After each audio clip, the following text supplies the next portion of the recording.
એ શબ્દના જુદા જુદા અર્થને આધારે સમગ્ર શ્લોકના ગૂઢાર્થને ઉદ્ઘાટિત કરવામાં આવે છે.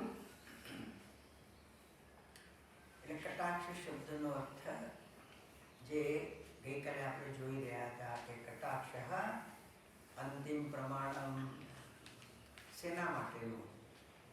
પરમ સત્યને પામવા માટેનું અંતિમ પ્રમાણ. એ અંતિમ પ્રમાણ કયું છે?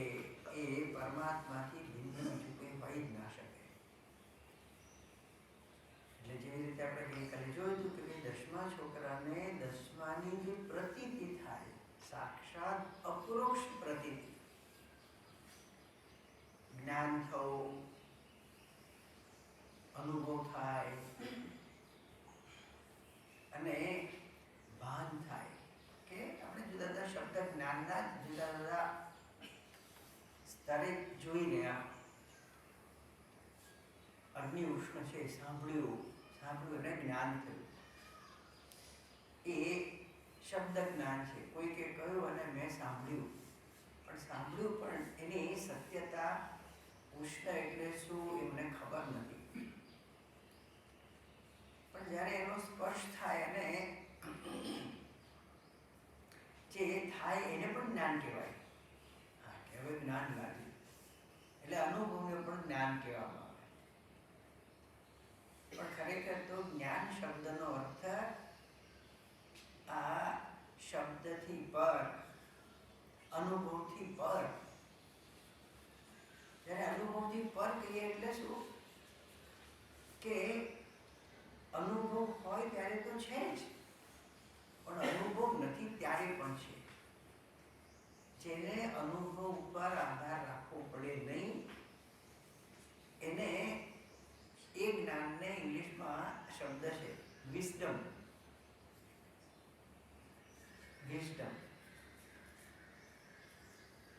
એટલે માહિતી હોય એને પણ જ્ઞાન કહેવામાં આવે. એક સ્તર છે. ઇન્ફોર્મેશન ઇઝ નોલેજ અને ઇન્ફોર્મેશન ઇઝ નોટ નોલેજ. આપણને માહિતી હોય એટલું પૂરતું નથી. આપણે ઘણી વખત રોડ પર જતા હોઈએ અને પેલા થાંભલો હોય, ઇલેક્ટ્રિક એટલે કરંટ વહન કરતો પેલો વિદ્યુતનો થાંભલો હોય, એની ઉપર એક લાલ ડાગલો એટલે ખોપડી મૂકેલી હોય ને ચોકડી મારેલી હોય, નીચે લખ્યું ભય. તે ભય તો આપણે જ્ઞાન તો થયું કે ભાઈ આ ભય છે, પણ ભય એટલે શું એ આપણને ભય કોને કહેવાય એનો અનુભવ પણ આપણને ખબર છે. પણ અહીંયા આગળ ભય શબ્દ શેના માટે ઉપયોગ કરેલો છે? જ્ઞાન છે, પણ એનાથી કંઈક વિશેષ આપણને જે અનુભૂતિ થાય, કોઈ વખત સ્પર્શ થઈ ગયો અને જે એ બધા આપણને અનુભવ થતો છે. એટલે કોઈ પૂછે કે ભાઈ પેલો કરંટ લાગે એટલે કેવું થાય, શું થાય? એટલે આપણા પેલા મોડાના હાવભાવ આમ ભૂ એટલે કે આમ ભૂ થાય તો હું કરું છું, તો કશું નથી થતું એમ કે. એટલે અનુભવને પણ જ્ઞાન કહેવાય છે. પણ અનુભવથી પર, જેને અનુભવની આવશ્યકતા નથી, જે પોતાનું થઈ ગયું હોય, જે પોતાનું છે, એ અનુભવનો વિષય નથી. અનુભવ કરનારનું પોતાનું સ્વરૂપ છે કે જે અનુભવની અંદર પેલો અનુભવ કરનાર જે છે, જેનો અનુભવ થાય છે તે અને અનુભૂતિ ત્રણે વિલીન થઈ જાય. અત્યારે હું અને તમે આપણે જાણીએ છીએ કે અગ્નિ ઉષ્ણ છે. પેલો વિદ્યુતનો તાર જોઈએ અને આપણને થાય કે હાથ ના અડકાડાય. કેમ? કારણ કે એમાં વિદ્યુત પ્રવાહ હોઈ શકે, કારણ કે દેખાતો નથી આંખથી, પણ હોઈ શકે. ત્યાં લખ્યું હેન્ડલ વિથ કેર, સાચવીને વ્યવહાર કરો. તો આપણને સાચવીને એટલે કેવો વ્યવહાર કરવાનો આપણને ખબર છે કે ઉચકીને ચાલીએ એટલે સાચવીને પડી ના જવું જોઈએ, એવું નહીં. એ વ્યવહાર જુદો છે. એટલે જેને આપણે ડાપણ કહીએ, એ જ્ઞાનની પરિસીમા છે. જ્ઞાન એટલે ડાપણ જે છે એ તો પોતાનું થઈ ગયું, વિસ્ટમ. ખ્યાલ આવે ને? Information, knowledge, વિસ્ટમ. એ જે ડાપણ છે એના માટે અનુભવની આવશ્યકતા નથી, એના માટે કોઈએ કહેવાની જરૂર નથી રહેતી. શબ્દો બધા સમાપ્ત. એટલે અત્યારે મને અને તમને બધાને એ ડાપણ છે. શું કે પેલા અગ્નિનું દર્શન થાય અને જોતાની સાથે જ આપણે સતર્ક થઈ જતા નથી, પણ સહજ સતર્કતા પ્રગટ થાય છે કે એની સાથે મારે કેમ વ્યવહાર કરવાનો. કોઈ યાદ નથી કરાવતું તો આપણને, કોઈ ભૂલી નથી જતા, પણ પ્રસંગ ઉપસ્થિત થાય એટલે એની સાથે પેલું ડાપણ જે છે એ પણ પ્રગટ થાય છે. અને જ્યારે અગ્નિ નથી,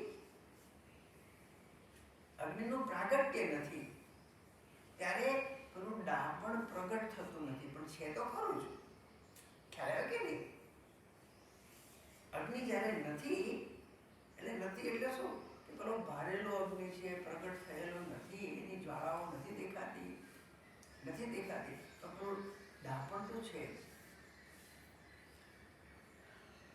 એટલે એને ડાપણ કહેવાય કે જે અનુભવથી પર છે, જે પોતાનું થઈ ગયું.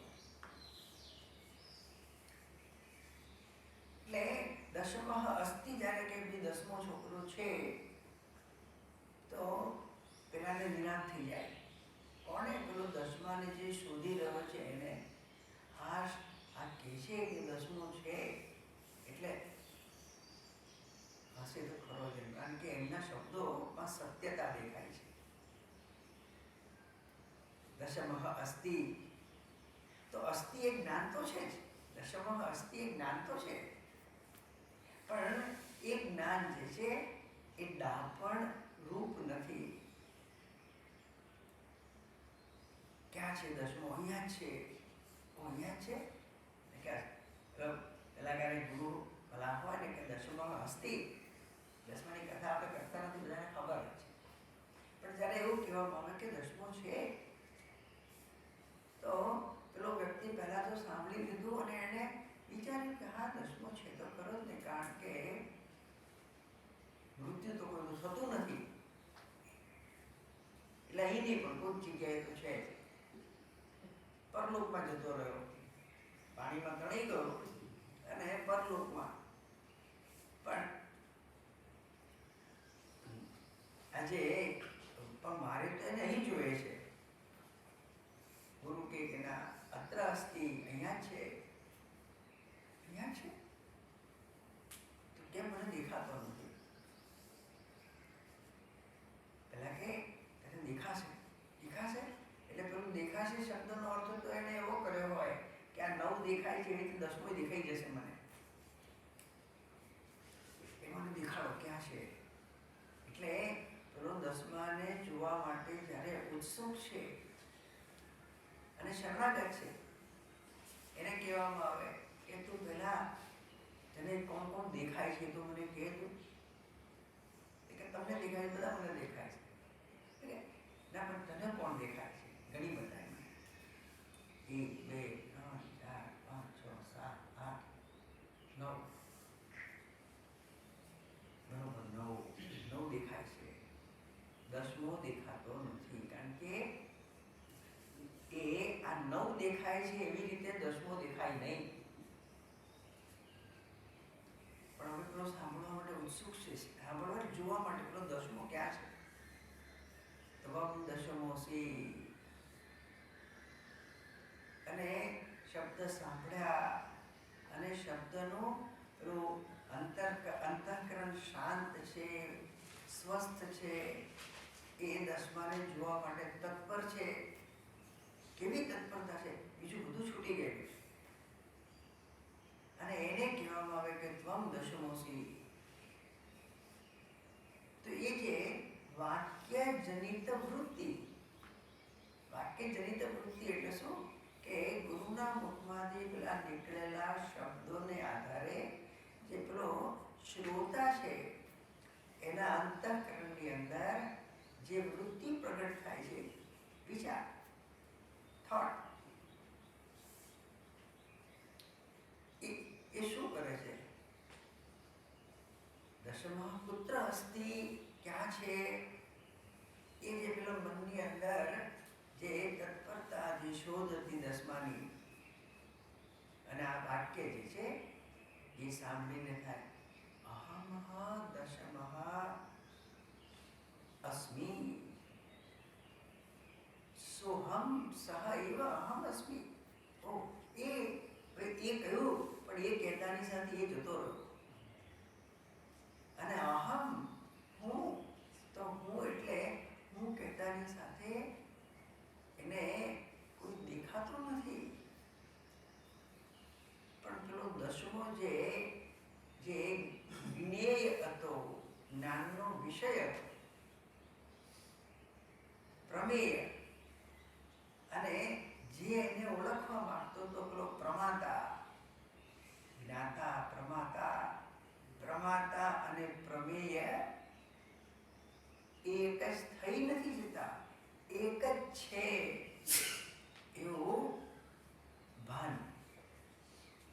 ઓ સોહમ, એ જે ભાન છે એને પેલા ભેદ હતા એ ભેદનો વિલય થઈ ગયો.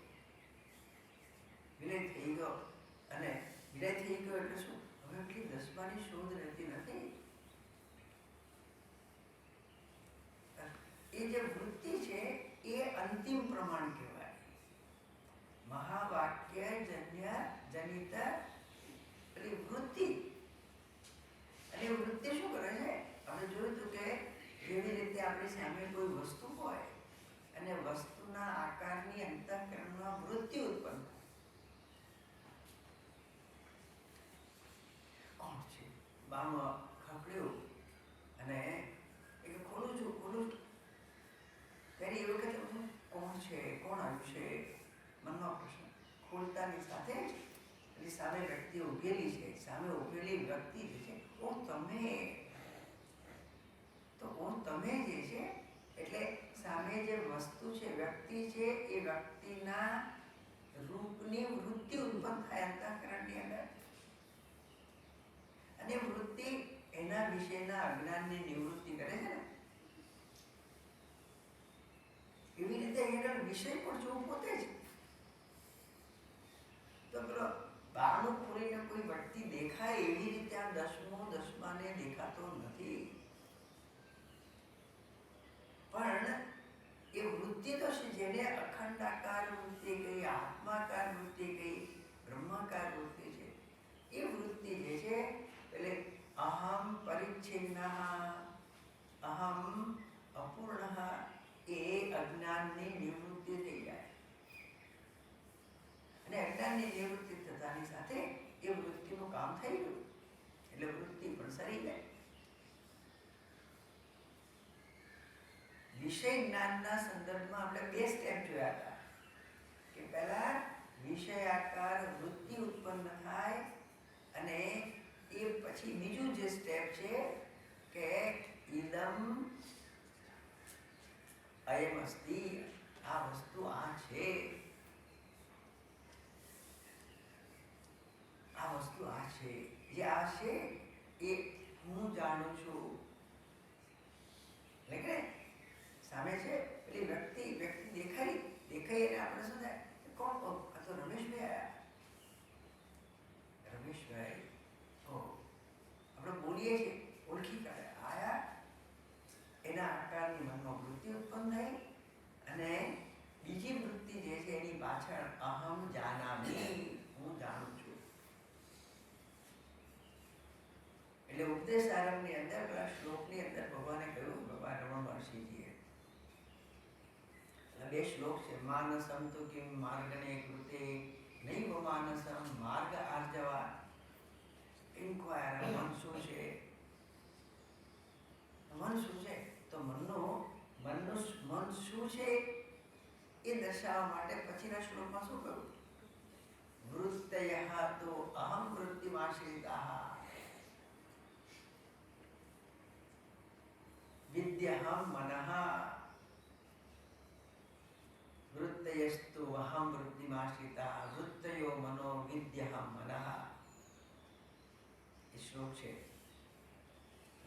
મોટા ભાગના બધા ભણેલા છે ઉપદેશા, પણ એમાં વૃત્તયઃ તુ અહમ વૃત્તિ વાસિતાઃ વૃત્તયો મનો વિદ્ધિ અહમ મનઃ.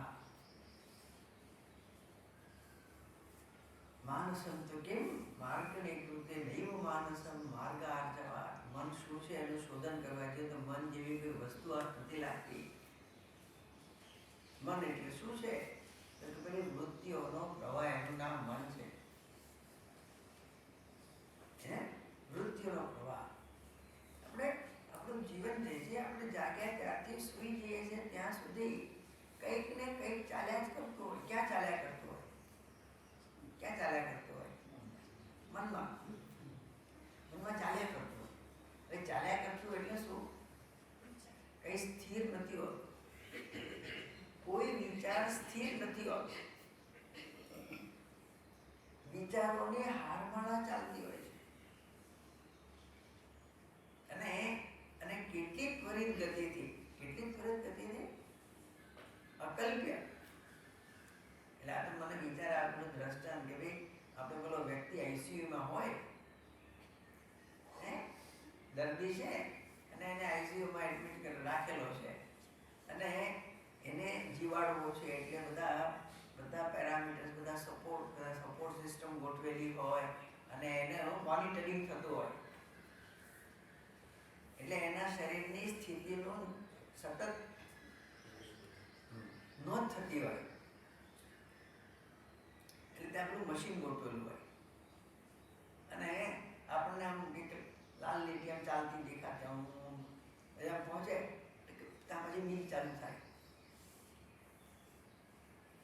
કે જે એના બ્લડ પ્રેશર બતાવે, જે એના હૃદયના ધબકારા બતાવે, જે એની બધી ગતિ બતાવતી હોય મનને, કે જે કંઈ બતાવે, પણ જે પેલું ત્વરિત રીતે ચાલતું હોય એવું આપણા મનની અંદર સતત ચાલ્યા જ કરતું હોય. એવી રીતે એટલે દ્રષ્ટાંત નજીકનો જે આપણે કહીએ, પણ કોઈ વિચાર સ્થિર નથી. ઉઠ્યા ત્યારથી સૂઈએ ત્યાં સુધી. અને વિચારોની હારમાળા બ્રેક થઈ જાય ને એટલે આપણે તાજા થઈ જાય પાછા. એટલે બહુ સુવાની જરૂર નથી હોતી. એટલે યોગ છોકરીઓ સ્વેચ્છાએ પોતાના વિચારોની હારમાળાને તોડી દે. એટલે ઘણી બધી વખત એવું થાય કે આપણે આમ થાકી ગયા, કંટાળી ગયા, હવે મારે સૂઈ જવું છે અને સૂઈ ગયા અને 2 મિનિટમાં પાછા ઉઠી જાય તો એકદમ ફ્રેશ થઈ ગયા. એ 2 મિનિટ માટે પેલી વિચારોની હારમાળા તૂટી ગઈ હોય. પણ મનનું નામ આ છે. મન એટલે વિચારોનો વહેતો પ્રવાહ, વૃત્તિઓનો વહેતો પ્રવાહ જે છે એનું નામ મન છે. એટલે ત્યાં આગળ ભગવાન રમણશ્રી કહે છે વૃત્તયઃ તુ અહમ. વૃત્તયઃ, વૃત્તિઓ. કેવી વૃત્તિઓ છે? કેવી? કે કદીક સુખાકાર વૃત્તિ હોય, કદીક દુઃખાકાર વૃત્તિ હોય, કાં તો ચિંતા થતી હોય, કાં તો પેલું ભૂતકાળનું કશું યાદ આવી ગયું અને આપણે આમ અસ્વસ્થ થઈ ગયા, અથવા તો કોઈ ભૂતકાળનો પ્રસંગ યાદ આવી ગયો અને આપણે આમ અંદરથી આમ આનંદની છોડો ઉઠેલા મળે જોત જતા પાછું. એટલે પેલો ધ્યાન કરવા બેઠા ને માણસ, આપણે ધ્યાન નહીં કરવાનું, આપણે એને જોયા કરવાનું. બહુ મજા આવે જોવાની. એટલે પેલી વ્યક્તિ આમાં બંધ કરીને બેઠી હોય અને પછી અચાનક એવું મોડું બદલાઈ જાય. કારણ કે પેલો અંદર જે પેલો વૃત્તિઓનો પ્રવાહ ચાલતો હોય એ એના મુખ ઉપર પ્રગટ થાય અને પછી ક્યારે ઊંઘી જાય. એટલે જોવાની ફિલ્મ જેવું છે આ. એવી જ આપણી સ્થિતિ હોય. તો વૃત્તિઓનો પ્રવાહ સતત ચાલતો હોય છે અને એને કેવી વૃત્તિઓ અને સુખાકાર અને દુઃખાકાર શબ્દો આપવાને બદલે 3 પ્રકારની વૃત્તિ કહેવામાં આવી હોય.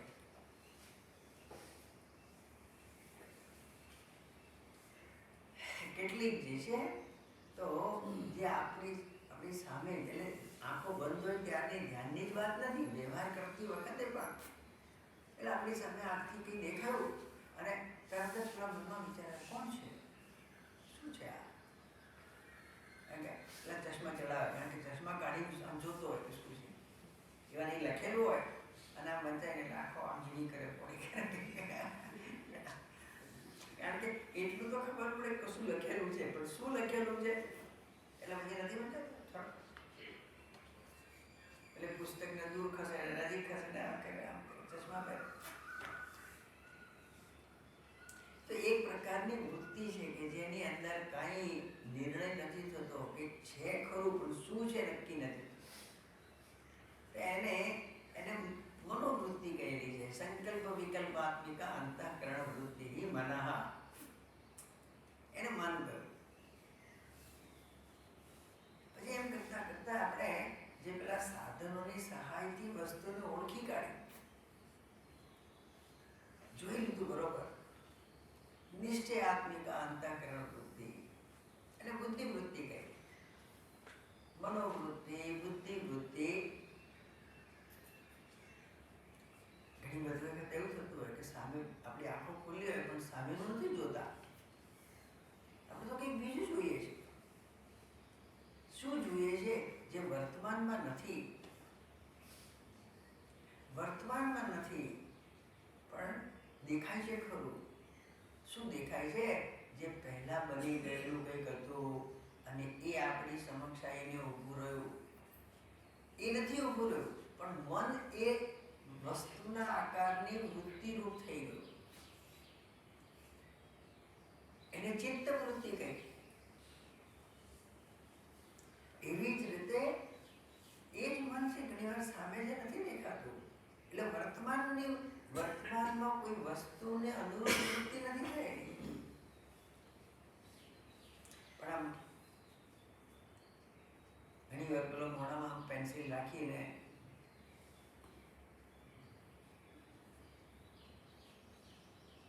શું વિચારો છો, શું વિચારો છો, શું જુઓ છો તમે?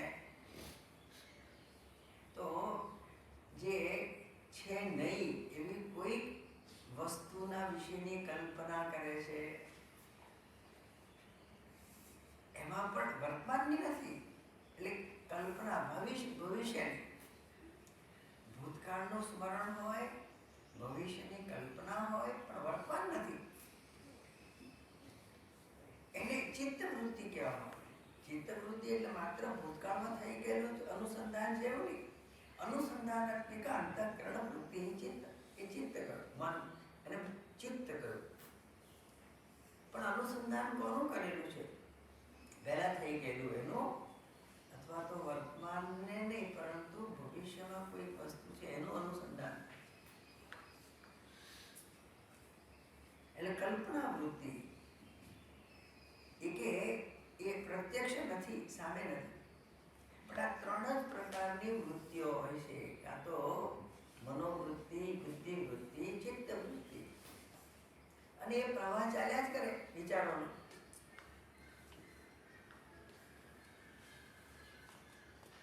પ્રવાહ ચાલે છે કે નહીં, એવું થાય છે કે નહીં? હું તમને પૂછું તો શું કહો તમે?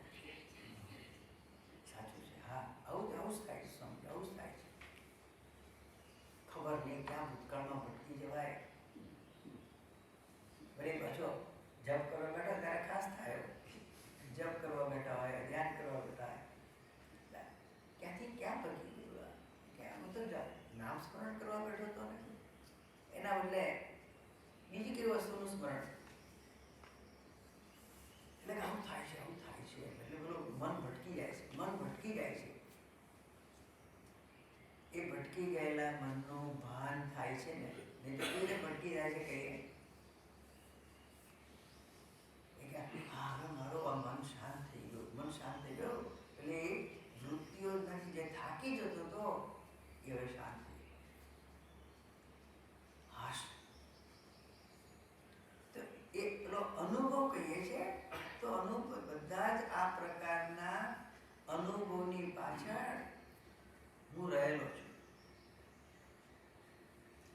એ જે હું જે આ અનુભવ કરે છે, અનુભૂત વિષય જે પેલો મનોવૃત્તિ, બુદ્ધિવૃત્તિ, ચિત્તવૃત્તિ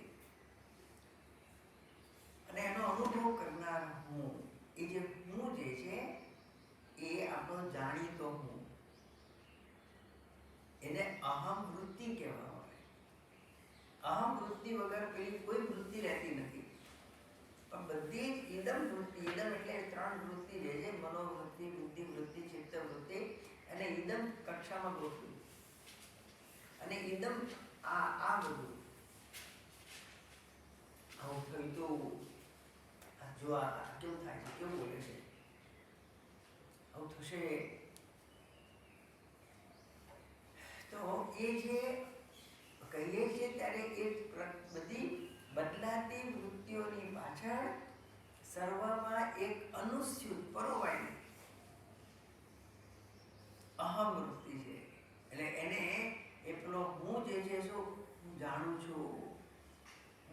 છું કે નક્કી નથી થતો, હું જાણું છું કે હવે મને સ્પષ્ટ નિશ્ચય થઈ ગયો, હું જાણું છું કે આવું કંઈક થયું હતું ભૂતકાળની અંદર, આવા કંઈક વિચાર આવે છે ભવિષ્યના વિશે.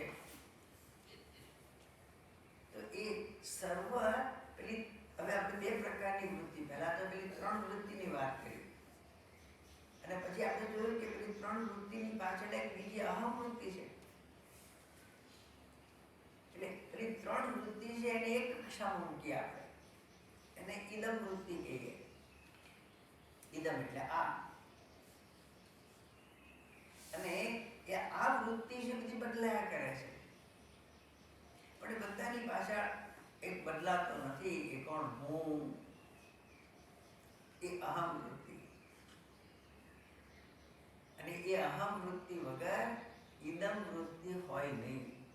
હું જ જાણનારો કે અનુભવ કરનાર ના હોય તો અનુભવનો વિષયની સિદ્ધિ થતી નથી.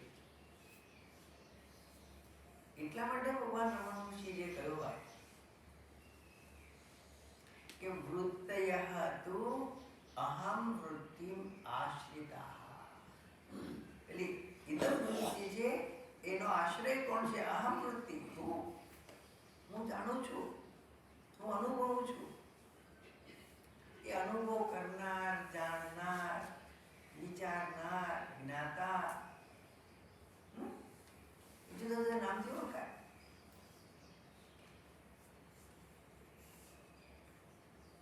વૃત્તયઃ તુ અહમ વૃત્તિમ આશ્રિતાઃ.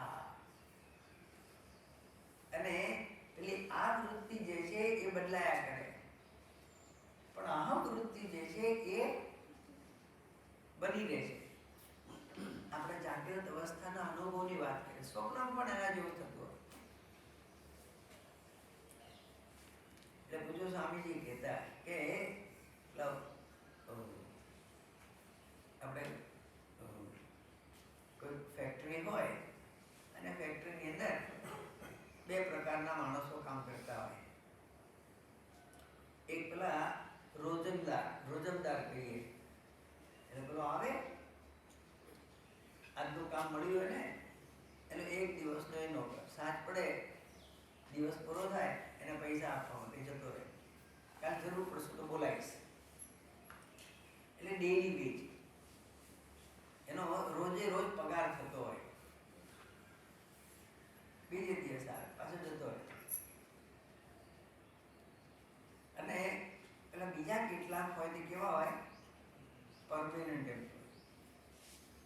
એટલે પેલો સરકારી નોકરીમાં જોડાયો હોય એ કે ભાઈ હમણાં તો એમ કે કોન્ટ્રાક્ટ પર છું એટલે કોન્ટ્રાક્ટ પર રાખવામાં આવેલો પેલો કારીગર અને રાહ જોતો હોય કે આ કોન્ટ્રાક્ટર કાલે ઉઠી મને કાઢી મૂકશે. પણ રાહ જો કે ધીરજ રાખો. પછી પેડાનું પેકેટ લઈને આવે, તમારી કૃપાથી પરમેનન્ટ થઈ ગયો. પેલો પરમેનન્ટ થઈ ગયો, પરમેનન્ટ હવે કાયમી થઈ ગયો. પછી 35 વર્ષ પછી પાછો મળે, એને પૂછે કેમ એમ. તો પેલો કાયમી હતો કે તમે તો કાયમી હતા ને, તો કે તમને કાઢી મૂક્યા. ખરેખર તો રિટાયર થઈ ગયેલો તો કાઢી મૂક્યા ને. પેલો રોજે રોજ રાખ્યો તો એને કાઢી મૂકે ને પેલો એકને એક દિવસમાં કાઢી મૂકે ને પેલો બીજો છે એને 35 વર્ષે કાઢે. પણ કાઢે તો ખરા ને. તો પરમેનન્ટ કેવી રીતે કહેવાય? પણ એને કહીએ કે પરમેનન્ટ સાપેક્ષ રીતે. સાપેક્ષ એટલે પેલો રોજંદાર કારીગર છે એની સરખામણીમાં પરમેનન્ટ કહેવાય. એવી રીતે આપણી મનોવૃત્તિ, બુદ્ધિવૃત્તિ, ચિત્તવૃત્તિ બધા કેવા છે? રોજંદાર. આવે અને જાય, એ ટકે નહીં. પણ એની પાસે પેલી અહમ વૃત્તિ છે, હું જાણું છું. એ કેવો છે? પરમેનન્ટ. શાસ્ત્ર કે છે એ પરમેનન્ટ નથી. પરમેનન્ટ જે છે એ તો એની પાછળ છે, કે જે જ્ઞાતા પણ નથી, પણ જેને કારણે પેલો જ્ઞાતા છે. એટલે પેલો જ્યારે પેલો રોજમદાર જે છે પેલી વૃત્તિ તો આવે છે અને જાય છે. પણ અહીંયા જ્યારે કહેલું હોય કે પેલો પોતે જાણનારો જે છે એ પોતાને જાણવા માંગે છે અને એના વિશેનું એને જ્યારે એના સ્વ સ્વરૂપનું ભાન થયું, અજ્ઞાન નિવૃત્ત થઈ. અને અજ્ઞાન નિવૃત્ત થયું એને આધારે પેલો પરમેનન્ટ પેલો એવો સાપેક્ષ રીતે રહેનારો પેલો હું, જેને અહંકાર કહેવામાં આવે, એ અહંકાર પણ રહેતો નથી. તો શું થયું? જે પરમ સત્ય છે કે જેમાં બીજી કોઈ વસ્તુ જ નથી, નથી જ્ઞાતા, નથી જ્ઞેય, નથી જ્ઞાનમ, ત્રિપુટી રહેતી નથી.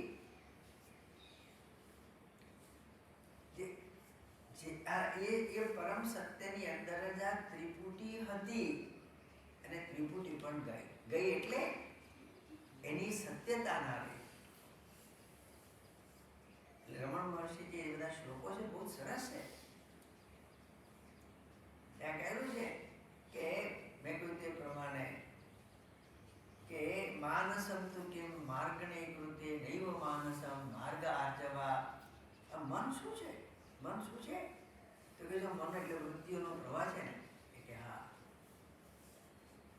પણ એ વૃત્તિઓની પ્રવાહની પાછળ એક સર્વ ઇદમ વૃત્તિની પાછળ અનુસ્યુત પરોવાયેલી પેલી અહમ વૃત્તિ છે અને એ જ મન છે. મન એટલે આજે હું કહેવામાં આવે જાણીએ તો હું, એનું જ નામ મન. પણ ખોટું જાણીએ છીએ એના વિશે. તો એનું સાચું સ્વરૂપ શું છે? કે અયમ અહમ કુતો ભવતિ ચિન્વતઃ. આ હું નો ઉદ્ભવ ક્યાંથી થાય છે? કોણ છે આ હું? કોણ? આ શું એમાંથી હું કોણ? હું કોણ? કે એમાં પાછું થોડું બદલાઈ જતું હોય છે. કે હું તો નાનો છું કહેનારો છે.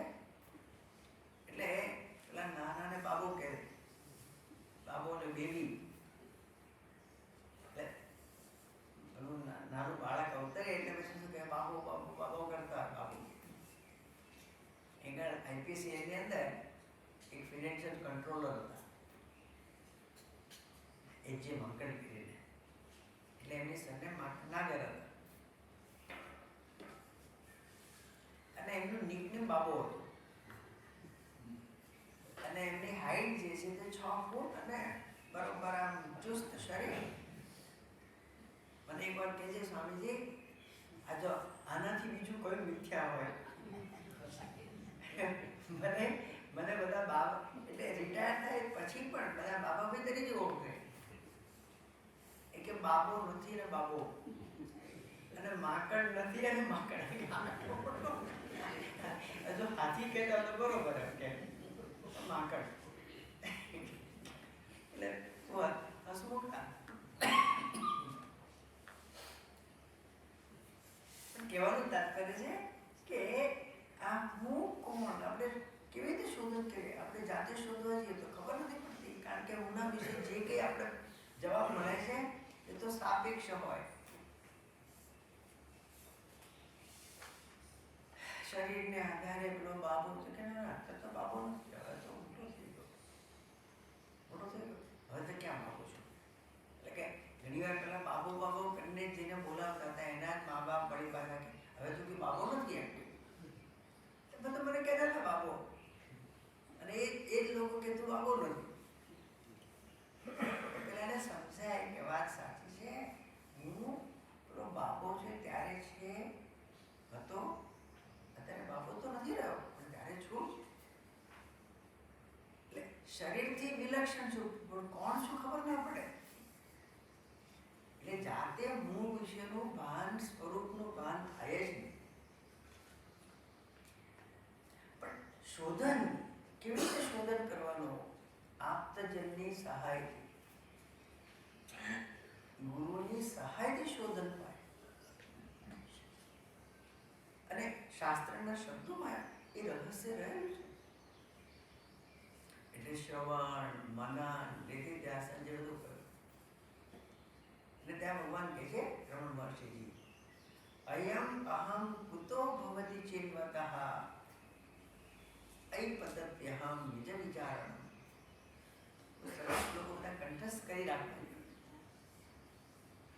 આ હું કોણ, આ શું એ તો આપણે કર્યા કરીએ છીએ, પણ હું કોણ એ સ્વના વિશે જાણવાની, પોતાને જાણવાની ઉત્કંઠા જન્મે કે હું કોણ? ઘડીકમાં સુખી છું, ઘડીકમાં દુઃખી છું, ઘડીકમાં સફળ ગણું છું, હું દેખાઉં છું, ઘડીકમાં જીવનમાં નિષ્ફળ જ ગયો છું એવું દેખાય છે, ઘડીકમાં લાગે બધાના માટે હું પ્રેમને પાત્ર છું, એટલે વળી પાછો પેલા હું જ પાછું બીજી વખતે થાય શું થયું? મારું કોઈ નથી, મારું કોઈ નથી, બધા મારા છે. સાચું શું? એ પોતાને જે લાગે છે પોતાના વિશે કે હું સફળ છું, નિષ્ફળ છું, સુખી છું, દુઃખી છું, સારો છું, ખરાબ છું, બે તો હોઈ ના શકે. એટલે અનસેટલડ, જેના વિશે કોઈ સમાધાન થયેલું નથી, એવી પોતાની જે સમજણ છે, મારે તો નિશ્ચય. તો જ્યારે શાસ્ત્રના શબ્દો સદગુરુના થકી પ્રગટ થયા અને એના અનુસંધાનમાં જ્યારે શ્રવણ, એનું અનુસંધાન થાય મને, તો શું થાય? અયમ અહમ કુતો ભવતિ ચેન્વતઃ ઐ પતતિ. ઐ શબ્દ છે સંબોધન લખે છે, વાલા એમ. નિજ વિચારણમ અહમ પતતિ. એને પોતાના જ વિશે જ્યારે શોધન કરવામાં આવે ત્યારે એ જ વિલીન થઈ જાય છે. હું કોણ શોધે? પેલી કે ને કે પાણીની માટી અને મીઠાની ઢીંગલી, હું કોણ શોધવા ગઈ અને એમાં પોતે જ વિલીન.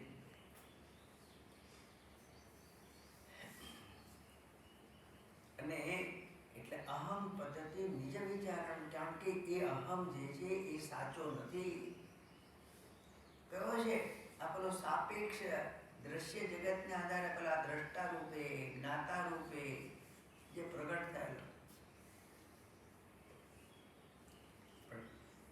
એટલે કહ્યું ને પેલું અંતિમ પ્રમાણ જે કહ્યું, એટલે શું થયું કે અહમ પદ્ધતિ, એટલે પેલો શોધન કરવા નીકળેલો છે એ જ નથી રહેતો, તો જાણવાનો વિષય ના રહે. કારણ કે પેલા જાણવા નીકળેલું એ જ્ઞાતા જ્ઞેયમાં વિલીન થઈ ગયો, એકાકાર થઈ ગયો. જેને જાણવું છે ને જેને જાણવું છે બે એક જ છે. ઐ પદ્ધતિ હમ નિજ વિચારણમ. અને પછી બહુ સરસ છે, પછીના શ્લોકમાં કે છે અહમી નાશભાજી અહમ અહમ તયા સ્ફુરતિ સ્વયં પરમ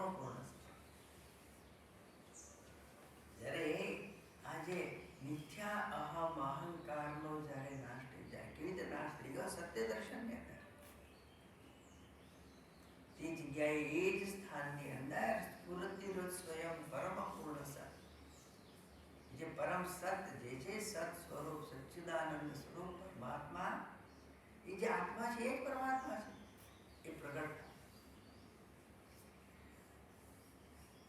અને એટલે એ જ જે છે એ સર્વ સંસારના નાશક છે. સ્વ સ્વરૂપ જે છે, જ્ઞાતે તત્વે કહ સંસાર, ગઈકાલે આપણે વાત કરી. અને તત્વનું જ્ઞાન થયું એટલે શું? સ્વ સ્વરૂપનું ભાન. રૂપનું ભાન તો થાય છે તમે ઉભા રહી, પણ સ્વ સ્વરૂપનું ભાન થાય. અને એ સમયમાં બનતી ઘટના નથી, પણ હા આપણી ચિત્તની જુદી જુદી અવસ્થા હોવાને કારણે આપણને એ ભાનની અંદર તારતમ્ય જોવા. જેમ જેમ પેલું ચિત્ત નિર્મળ થતું જાય, કેવી રીતે? ઇન્ટેલિજન્ટ લિવિંગ, સમજદારીપૂર્વકનો, સતર્કતાપૂર્વકનું જીવન જીવીને આપણું ચિત્ત નિર્મળ થાય. જગત બદલી નથી થતું, પણ જગત તો મારા માટે કર્મક્ષેત્ર છે. ચિત્તસ્ય શુદ્ધે, ચિત્ત શુદ્ધિને માટે અંદર ભરેલા જેટલો રાગ દ્વેષ રૂપી જે કચરો છે, એના નિવારણને અર્થે, એને નિષ્ક્રિય કરવા માટે. કારણ કે રાગ દ્વેષ આવ્યા કેવી રીતે?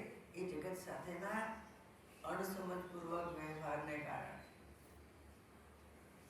સમજદારીપૂર્વકનો વ્યવહાર છે એ રાગ દ્વેષને ક્ષીણ કરે. જેમ જેમ આપણું ચિત્ત નિર્મળ થતું જાય, તેમ તેમ શાંત પણ થાય. જેમ રાગ દ્વેષ ક્ષીણ થાય, તેમ મન જે છે એ આપણું શાંત. એટલે જે શું કહેવાય, ઉત્તેજના છે, જે થકવી નાખવાનો પેલો વિચારોનો પ્રવાહ છે, એ ધીમો થઈ જાય. એટલું જ નહીં, પણ ચિત્ત એકાગ્ર પણ થાય. એટલે જે જ્યાં આગળ પેલું શું કહેવાય બીજા અર્થમાં, તો કે પેલું ભૂતકાળમાં સરી જવાતું હતું, ભવિષ્યની ચિંતામાં કે ખોવાઈ જવાતું હતું, કે વર્તમાનમાં આપણી સામેના દ્રશ્ય જગતને જોઈને કે પેલી ખળભળાટ થઈ જતો, ઉત્તેજના થઈ જતી, એ બધું ક્ષીણ થાય. એટલે કઈ થ્રિલિંગ ના હોય.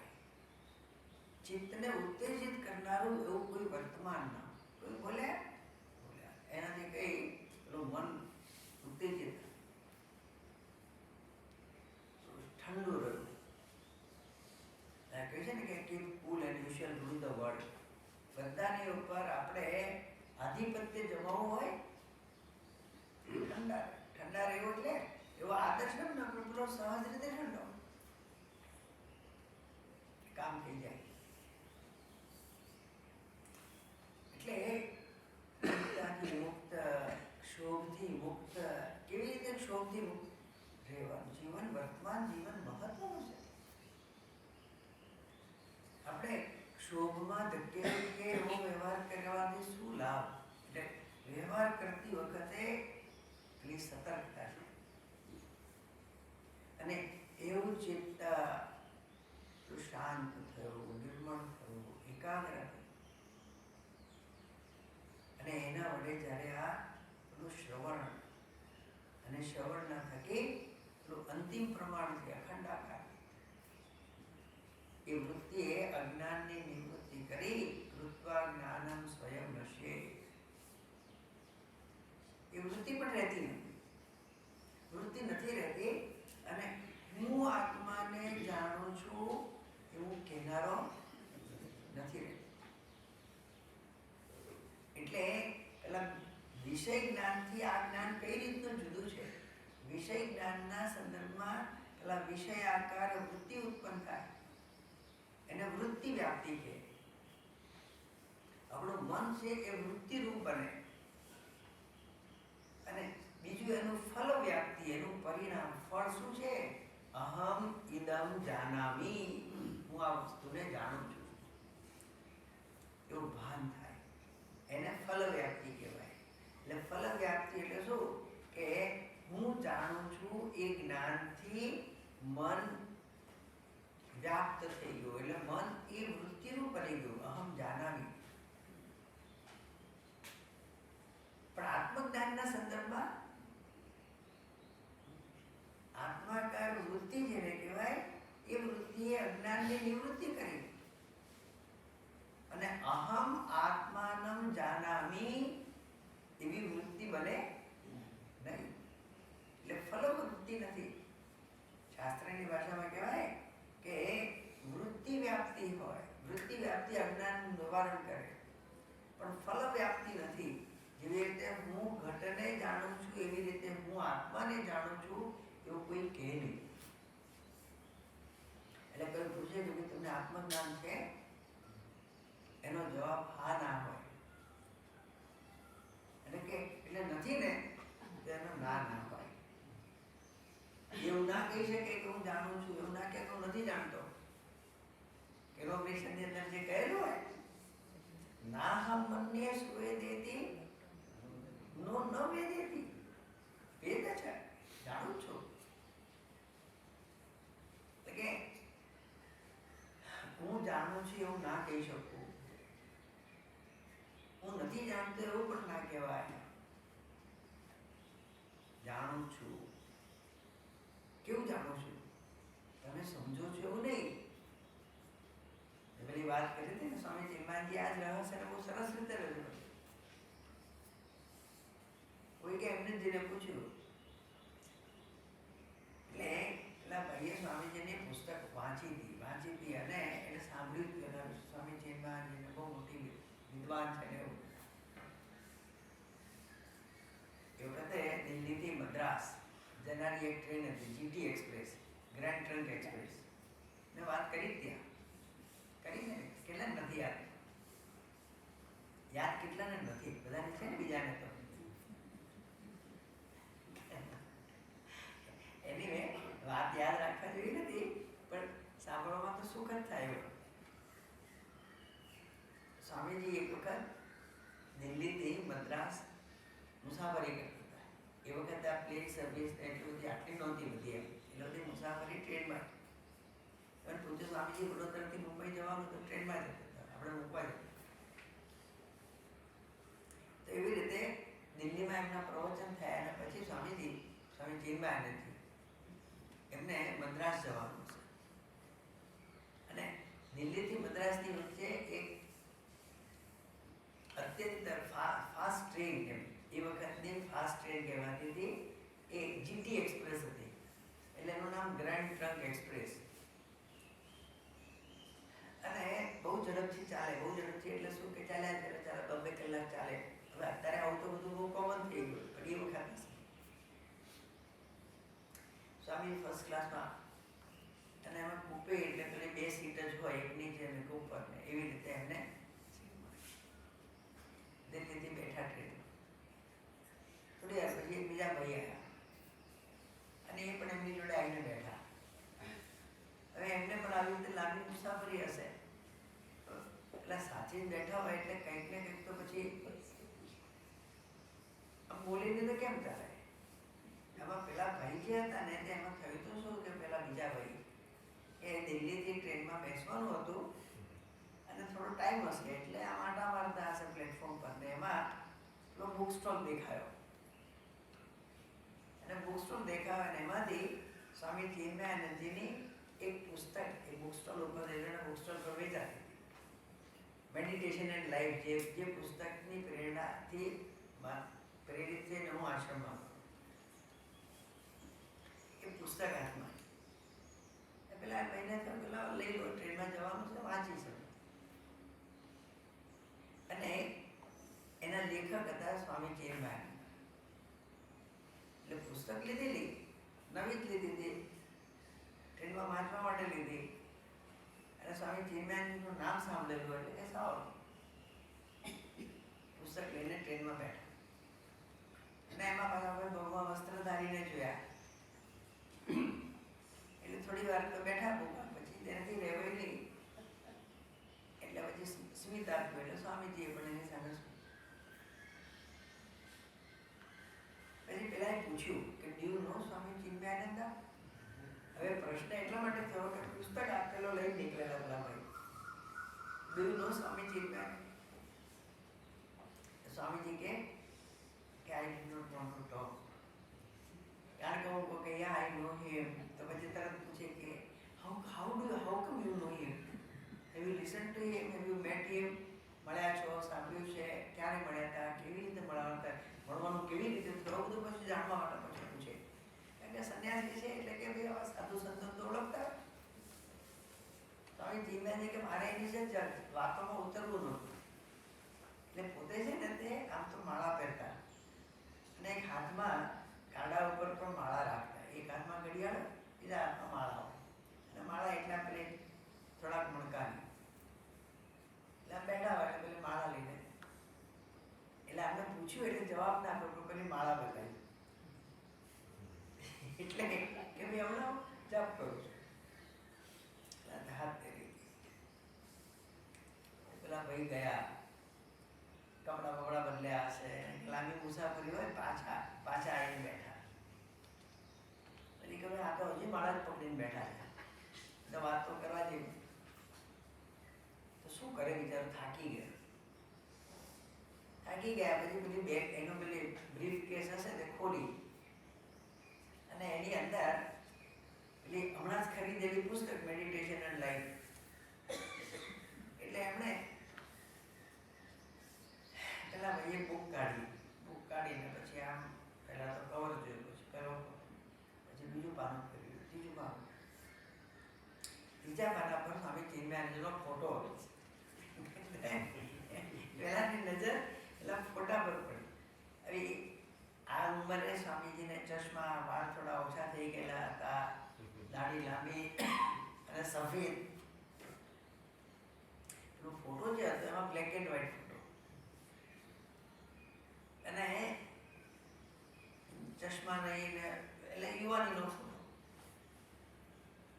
એટલે ફોટો જોયો, એ ફોટો જોતા સાથે એને ઝબકી એમ,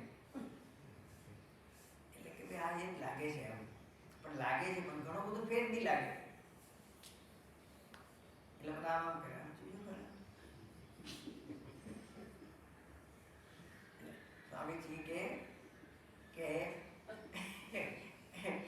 પેલા મુખમાં સ્મિત સાથે સ્વામીજી કે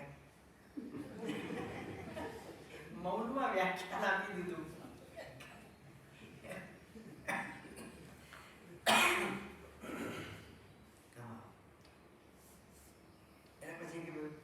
પછી તો બધું આમ ચાલ્યું, પણ પૂછવાનું રહ્યું નહીં. પેલા કે હું એને કહું જાણું છું તો તકલીફ, નથી જાણતો કહું તોય તકલીફ.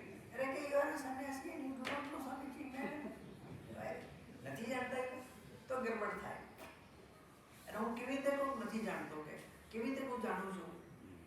કારણ કે એનો પ્રશ્ન છે, એની સમજણમાં કોઈ ત્રીજી વ્યક્તિ છે જેના વિશે મને પૂછી રહ્યો છે, પણ જેના વિશે પૂછી રહ્યો છે તો એની સામે જ છે, એ જ હું છું.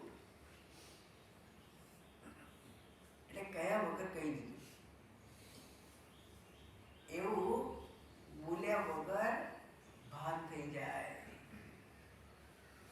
અને હું આત્માને જાણું છું એવું થાય નહીં, એવું આત્મજ્ઞાન ના હોય, પણ અજ્ઞાન ના હોય. એટલે અનલાઇક અધર નોલેજ, બીજા જ્ઞાનથી વિલક્ષણ એવું જ્ઞાન, સાક્ષાત અપરોક્ષ એને કહેવામાં આવે. અને એમાં અંતિમ પ્રમાણ શું છે, જે કહ્યું કે વાક્યજન્ય વૃત્તિ એવા, ગઈકાલે આપણે જોયું હતું. અને એ વૃત્તિના પરિણામે શું થાય છે, તદનંતરમ સર્વબાધેના, એ વૃત્તિ જેને અખંડાકાર વૃત્તિ કહેવાય, પરિણામે બધા પ્રમાણ, પ્રમેય, પ્રવૃત્તિ બધી બાધિત થઈ જાય. એટલે શું? સર્વબાધેના એટલે એ રહેતી નથી. જ્ઞાતા, જ્ઞેય અને જ્ઞાન એવી પ્રવૃત્તિ, જ્ઞાનરૂપી પ્રવૃત્તિ, પ્રમાણાદી પ્રવૃત્તિ રહેતી નથી. એને અહીંયા કટાક્ષ શબ્દનો અર્થ કરેલો છે. એટલે પરમાત્મા કે જે આત્મ સ્વરૂપ છે એ જ સર્વ પ્રકારના સંસારના નાશક છે. કારણ કે સંસાર જ સત્ય રહેતો નથી એવું દર્શાવ. પોતાની વાતને સમર્થન મળે એના માટે શ્રુતિને ઉદ્ધૃત કરેલી છે. શ્રુતિ કઈ છે? યત્ર તુ આત્મૈવા યત્ર તુ અસ્ય, પછી આગળ નથી લખ્યું, પણ બૃહદ શ્રુતિ છે, બૃહદારણ્યક ઉપનિષદની શ્રુતિ છે. યત્ર તુ અસ્ય આત્મા એવ અભૂત. જ્યારે જેના માટે આ બધું જ જે છે, અસ્ય આત્મા એવ અભૂત, જ્યાં બધું પોતે જ છે, એ સત્ય છે, એ પરમ પોતે જે છે. અહમ એવ ઇદમ સર્વમ, એમાં અહમ નારે, ઇદમ નારે, સર્વમ નારે. અયમ આત્મા બ્રહ્મ, એ પરમાત્મા જે છે, એ જ આ હું છું. તેમાં એ શબ્દનો અર્થ જ્યારે લક્ષ્યાર્થ લક્ષણ એના માટે જેનો નિર્દેશ થયો એ તો સ્વયં જ છે. અને હું એટલે આ શરીરધારી નથી, પણ જેનું શરીરથી પર છે, જે ઇનર મોસ્ટ પ્રત્યેગાત્મા, એ પ્રત્યેગાત્મા એ જ પરમાત્મા છે. એવું સત્ય જેને હાથ લાગેલું છે, એના માટે જોવાનું શું હોય? કારણ કે જોવાનું કરી જતું નથી. એ દ્રશ્ય જગત છે, એ જ દ્રષ્ટા જ દ્રશ્ય રૂપે અભિવ્યક્ત થયેલો છે. અને દ્રશ્યને આધારે જેને દ્રષ્ટા કહેવામાં આવે છે, પણ સ્વયં આ બધાથી પર છે. એટલે ઉપનિષદ એવું કહે છે, યત્ર તુ અસ્ય આત્મા એવ અભૂત તત્ર કેન કમ પશ્યેત. કેન કયા સાધન વડે, કોને જુએ, કોણ જુએ? કારણ કે કોણ ને કોને ને કેવી રીતે ને જુએ ને એ બધી ત્રિપુટી રહેતી નથી. સર્વભેદ જે છે એ નિર્મૂળ થઈ જાય એટલે થવાની ક્રિયા નથી, પણ એની કોઈ સત્તા નથી. એવું તો નિશ્ચય થાય. સર્વબાધેના પ્રમાણાદિ વ્યવહાર અપ્રવૃત્તિ. અન્ય પૂર્વવત બીજી બધી વસ્તુ તો પહેલાની. હવે ચતુર્થ અર્થ આપેલો છે, ચોથો. તો કેવું છે કે સાંભળવું બહુ આહ્લાદક લાગે, અને જેટલું મન આપણું શાંત હોય, નિર્મળ હોય, એટલું બાગોળવા માટે આપણી પાસે વાતો મળી જાય. અને એ જ આપણા વ્યક્તિત્વની અંદર ટ્રાન્સફોર્મેશન, જેને શું કહેવાય કે આપણા વ્યક્તિત્વને ઉજાગર કરે છે, જે છે તે જો સુંદર. જગત પ્રત્યેનો, વ્યવહાર પ્રત્યેનો, લોકો પ્રત્યેનો આપણો અભિગમ જે છે એ અનાયાસે બદલાઈ જાય. આપણે કોઈ કામના ન દેખાય. પોતાનાથી જુદા હોય તો કામના દેખાય ને. પોતાનાથી જુદું હોય તો આપણે એના માટે અનુભવ ઉભો થાય ને. નકામ નકામનો રહે, ન કોઈ નકામનો રહે.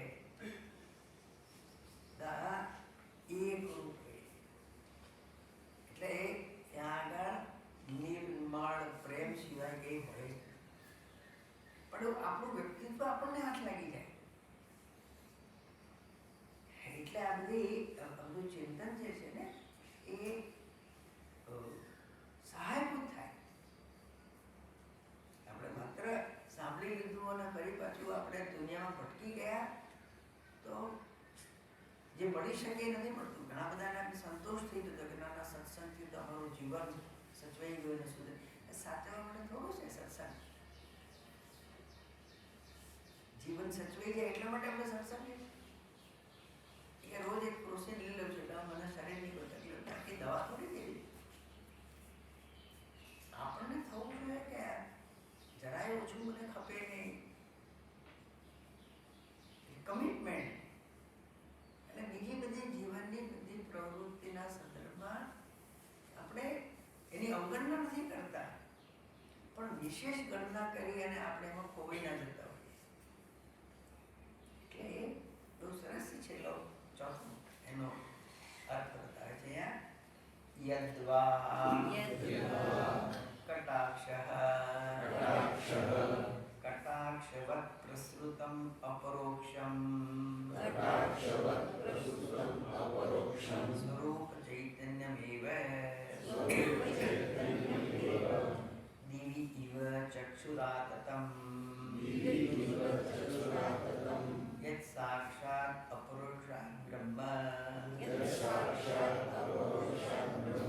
ઇત્યાદિ શ્રુતિઃ તસ્ય કિરણેન શેષમ પૂર્વવત. હવે કટાક્ષ કિરણ આ શબ્દનો ચોથો અર્થ બતાવે છે. એટલે કે આપણે કટાક્ષ શબ્દનો અર્થ આવો લઈ શકીએ. શું?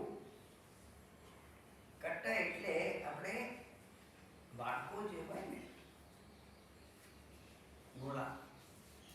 અરે આકાશ કેવું છે? આકાશ કેવું છે? આપણે આકાશ તરફ દ્રષ્ટિ કરીએ ઉપર તો કેવું દેખાય? આમ ખુલ્લું આકાશ હોય અને આપણે આમ ઊંચા ઊંચા મકાન પર ઉભા રહીએ અને પછી નીચે નથી જોતા પણ આકાશ તરફ તો દૂર દૂર દૂર દૂર આપણી દ્રષ્ટિ જાય અને પેલું આકાશ એટલે પૃથ્વીની સાથે મળી જતું હોય, જેને આપણે ક્ષિતિજ કહીએ. એવી રીતે સામે પણ એવું દેખાય, ડાબી બાજુ પણ એવું દેખાય, જમણી બાજુ પણ એવું દેખાય.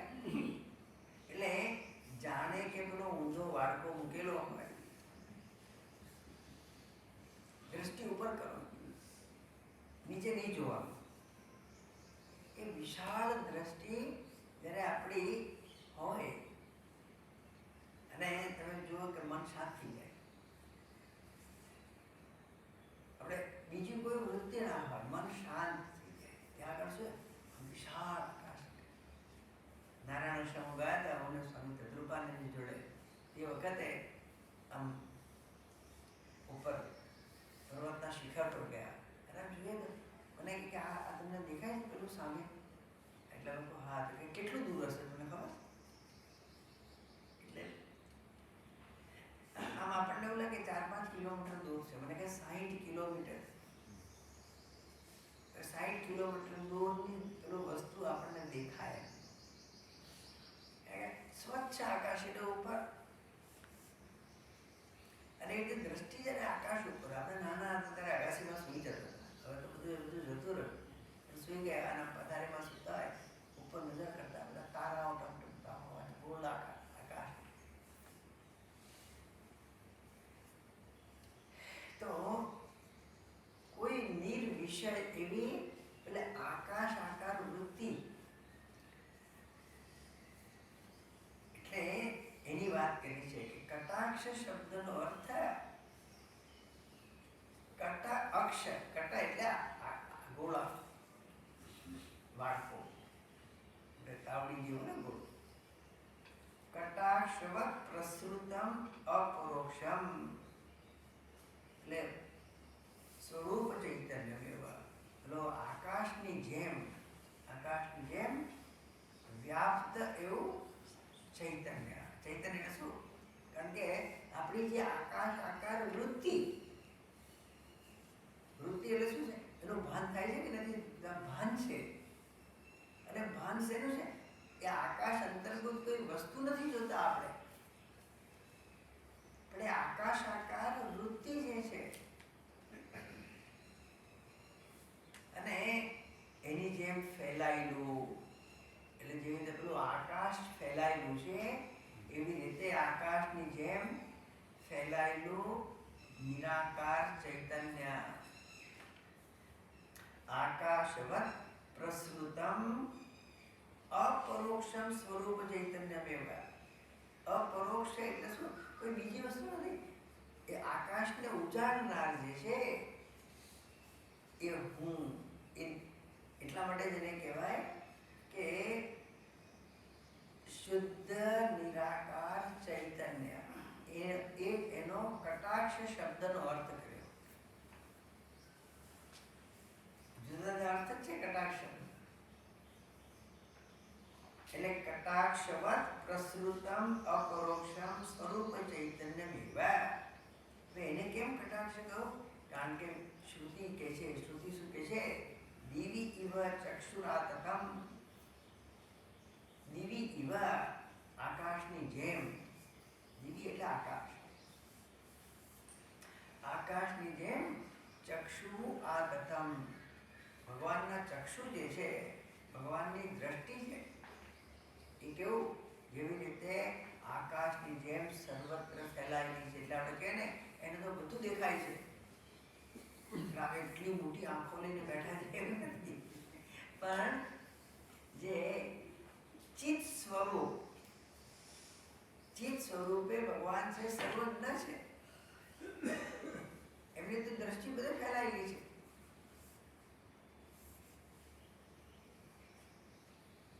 જે આપણે જોઈએ કે આકાશમાં ઉજાસ ક્યાં છે? ઉજાસ સર્વત્ર ફેલાયેલો છે. એટલે આકાશમાં જે પદાર્થો એનું ભાન થાય છે, કારણ કે એટલો ઉજાસ, સૂર્યના કિરણો આપણને એક જગ્યાએ દેખાય, પણ ઉજાસ તો વ્યાપ્ત છે. એટલે એવી રીતે આ ચૈતન્ય સ્વરૂપ જે છે, ચિદાભાસ, એ ચિદાકાશ, જેમ એ કટાક્ષ શબ્દનો અર્થ છે. એટલે કટાક્ષ શબ્દનો અર્થ સંક્ષેપમાં કહીએ તો પરમાત્માનું ચિત્ત સ્વરૂપ, જે ચિત્ત સ્વરૂપ, ચિત્ત સ્વરૂપ નહીં, ચિત્ત સ્વરૂપ, જેને આપણે કહીએ નિર્વિષય ચૈતન્ય, જેને જ્ઞપ્તિ શબ્દથી દર્શાવવામાં આવે છે ને, નિર્વિષય જ્ઞાન, ઓબ્જેક્ટલેસ અવેરનેસ, એ કટાક્ષ શબ્દનો અર્થ થયો. અને એ પરમાત્મા છે, યત સાક્ષાત અપરોક્ષાત બ્રહ્મ, અપરોક્ષ એ એકલો આત્મ સ્વરૂપ. એ ક્યાં છે? જ્યાં જ્યાં આકાશ છે ત્યાં આગળ ચૈતન્ય સ્વરૂપ પરમાત્મા છે. એટલા માટે તો આકાશ પણ જ્ઞાનનો વિષય છે. ખ્યાલ આવે ને? જેને દેશનો બાદ નથી, આકાશ સર્વવ્યાપક.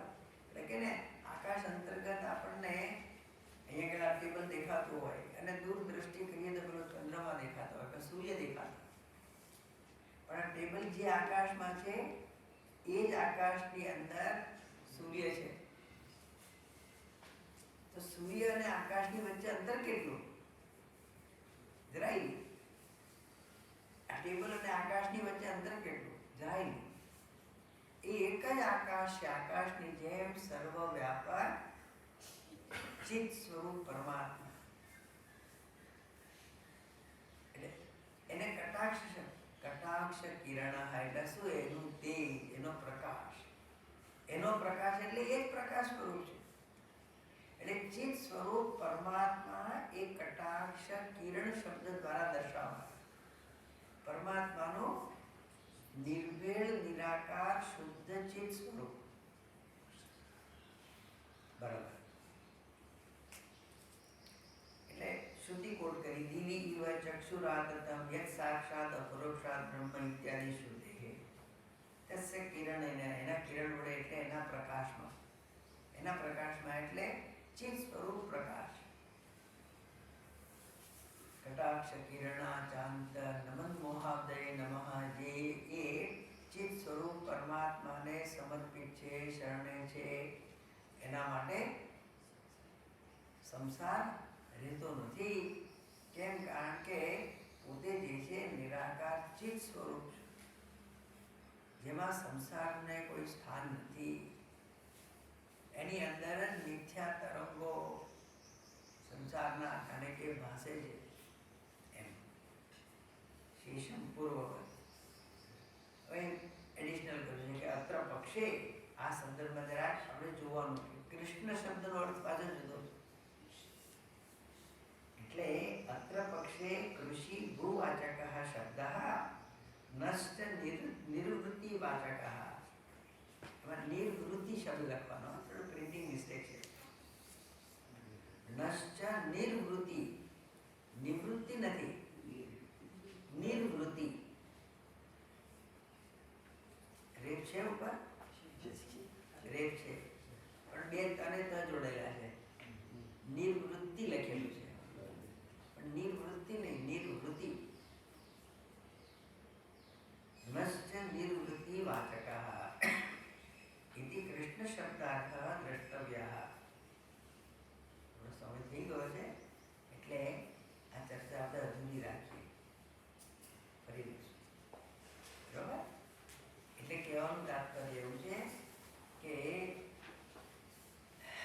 કટાક્ષ કિરણ શબ્દથી પરમાત્માનું નિરાકાર ચિત્ત સ્વરૂપનો નિર્દેશ થાય છે અને કૃષ્ણ શબ્દથી પરમાત્માનું નિરાકાર સત સ્વરૂપ છે અને ન શબ્દથી નિરાકાર નિર્વેળ આનંદ સ્વરૂપ છે.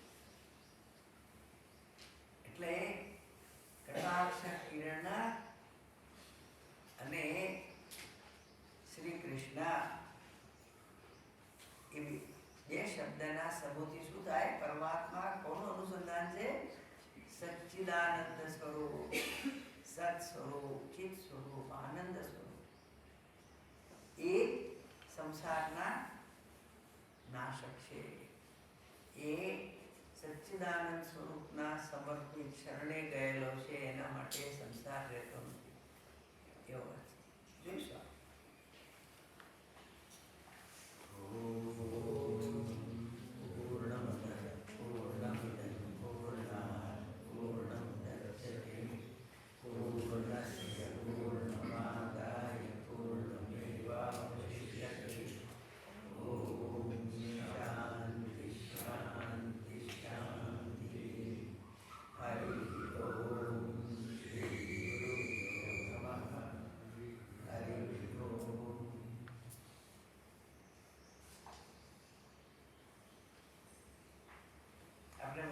સ્મરણ કરાવી દઉં કે પરમ દિવસથી, એટલે પરમ દિવસે 6 તારીખ છે, 6 તારીખથી 13 તારીખ સુધી આપણે અહીંયા આગળ જ્ઞાન યજ્ઞનું આયોજન કર્યું છે ને, બધાને સ્મરણ છે ને?